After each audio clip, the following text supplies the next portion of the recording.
kita pertemukan dengan kubu orang beriman. Saya akan angkat satu buah kisah saja.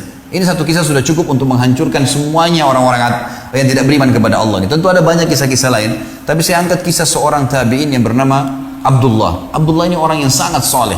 Duduk di tengah-tengah padang pasir, di kemahnya, dia tinggal di kemah. Lagi makan siang, teman-teman sekalian. Begitu dia masukkan makanan di mulutnya, dia lagi makan siang, tiba-tiba ada orang dari kejauhan dengan kecepatan tinggi, kuda dipicu, debu-debu pada berterbangan, sampai dia turun dari kudanya. Dia bawa informasi penting nih. Dibuka pintu kemahnya si Abdullah, lalu dia mengatakan, wahai Abdullah, dia teriak-teriak. Abdullah mengatakan, ada apa dengan kamu? Sambil dia berhentikan kunyaan makannya, orang ini bilang, anakmu baru saja mati ditusuk orang. Jadi informasi yang dibawa oleh orang ini adalah berita kematian anak Abdullah. Tidak cukup di situ, dibunuh oleh orang. Orang ini tiba-tiba kaget karena si Abdullah tadi memberhentikan, tidak panik, tidak marah, tidak bingung, dengan sangat tenang. Dia berhentikan kunyaan makannya, lalu dia balik ke orang tersebut lalu mengatakan, Inna lillahi wa inna ilaihi raji'un. Kami milik Allah, kami akan kembali kepada Allah. Hanya itu saja.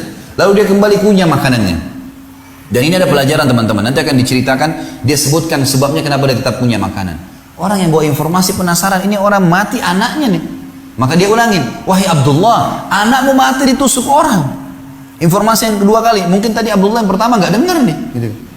Ini anaknya mati kok masih bisa tenang. Ternyata sama saja, diberhentiin kunyahan makanannya, lalu dia balik kepada orang yang bawa berita mengatakan, Inna lillahi wa inna ilaihi raji'un. Kami milik Allah, kami akan kembali kepada Allah. Gitu.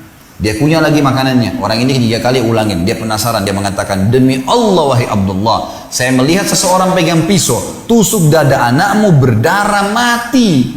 Nggak ada lagi lebih jelas daripada ini. Dia nunggu jawabannya, gitu kan? Maka Abdullah pun dengan sama tadi tenang sekali memberhentikan kunyahan makannya, lalu balik kepada orang ini mengatakan, Inna lillahi wa inna ilaihi raji'un. Kami milik Allah, kami akan kembali kepada Allah. Orang yang bawa berita penasaran mengatakan, wahai Abdullah, demi Allah yang saya bayangkan adalah Anda akan panik, bingung, membongkar makanan ini, kemudian Anda segera mencari siapa yang membunuh anak Anda. Wajar, secara manusiawi orang kalau belum paham itu jawabannya. Anaknya dibunuh orang, gitu kan? Abdullah subhanallah, lihat orang yang beriman kepada Allah bagaimana menghadapi permasalahan, teman-teman sekalian. Dia bilang sama orang yang bawa berita, duduklah saudaraku. Ini anaknya lagi mati, dia masih mau menasihatin orang, gitu kan? Duduklah wahai saudaraku, duduk orang itu. Lalu dia bilang, kami adalah sekelompok kaum, segelintir orang yang beriman kepada Allah subhanahu wa ta'ala. Dan Allah subhanahu wa ta'ala, Tuhan kami telah mengajarkan kepada kami kalau musibah datang, kami mengucapkan pertama kali kalimat istirja, Inna lillahi wa inna ilaihi raji'un. Kami milik Allah, kami akan kembali kepada Allah. Dan Allah berfirman dalam Al-Quran, wabashiris sabirin alladina idha asabathum musibatun qalu inna lillahi wa inna ilaihi raji'un ulaika alaihim salawatu min rabbihim wa rahmah wa ulaika humul muhtadun. Allah telah mengatakan dan sampaikan berita-berita kepada orang-orang yang sabar, yang mereka kalau ditimpa musibah mereka mengatakan kami milik Allah, kami akan kembali kepada Allah. Mereka lah orang-orang yang mendapatkan rahmat dan jalan keluar dari Tuhan mereka, dan mereka mendapatkan petunjuk. Lalu dia bilang, saya sudah ucapkan kalimat itu. Kalau anak saya dibunuh orang, ini nasihat dia dan ini pelajaran buat kita. Orang beriman tahu menghadapi masalah. Dia bilang, kalau anak saya mati ditusuk orang tadi, saudaraku fahamilah, Allah juga telah menyampaikan kepada kami sebagai hamba-hambanya, orang mati bukan karena tusukan, tetapi mati karena ajalnya datang. Kalau ajal anak saya belum datang, mau 1000 orang pun yang tusuk tidak akan mati. Orang beriman tenang dengan itu. Mau ditabrak kereta api kah, mau disentuh, mau dikena setrum kah, kalau belum ajal tidak bakal mati, gitu kan? Maka di sini Abdullah ingin menjelaskan kepada kita satu poin, teman-teman sekalian. Yang membuat mati Allah subhanahu wa ta'ala karena ajal datang.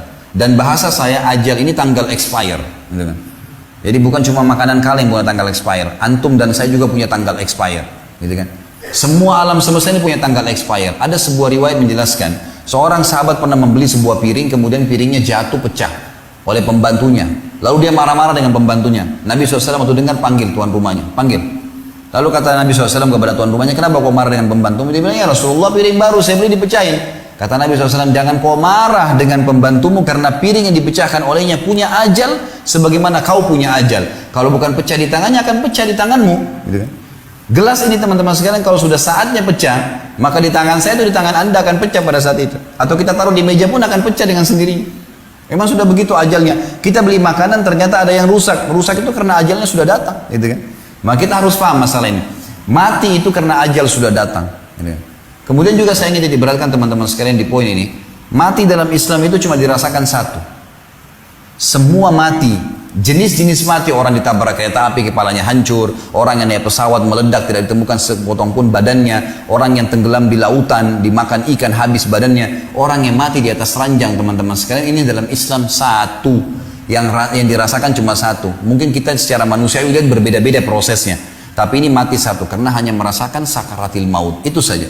Bagaimana ruh dicabut oleh malaikat. Orang beriman akan keluar lebih mudah dari air dari mulut kendi, sebagaimana saya jelaskan semalam dalilnya. Dan juga orang fasik atau orang kafir akan seperti bulu domba yang dibasahkan lalu dililitkan di pohon duri lalu ditarik dengan keras sehingga berantakan bulu domba itu. Hanya itu saja.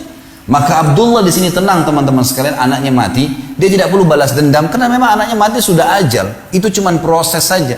Proses ini tuh bisa menjadi penyebab mati, bisa tidak, gitu kan? Lalu kemudian dia jelaskan teman-teman sekalian kenapa dia tetap makan. Dia bilang, dan Tuhan saya Allah mengajarkan kepada saya untuk menghabiskan makanan ini. Kalau seperti yang kau bilang membongkar makanan ini berarti mubadzir. Dan Allah mengatakan inna mubadzirina kanu ikhwana syayatin wa kana syaitanu rabbihi kafura. Mubadzir itu perbuatan syaitan, gitu kan? Dan syaitan itu kufur kepada Tuhannya. Maka saya tidak boleh. Saya akan makan makanan ini, setelah selesai baru saya urus jenazah anak saya. Jadi selesai hidupnya. Udah. Orang beriman sangat mudah menjalani kehidupan dalam musibah yang seberat ini pun teman-teman.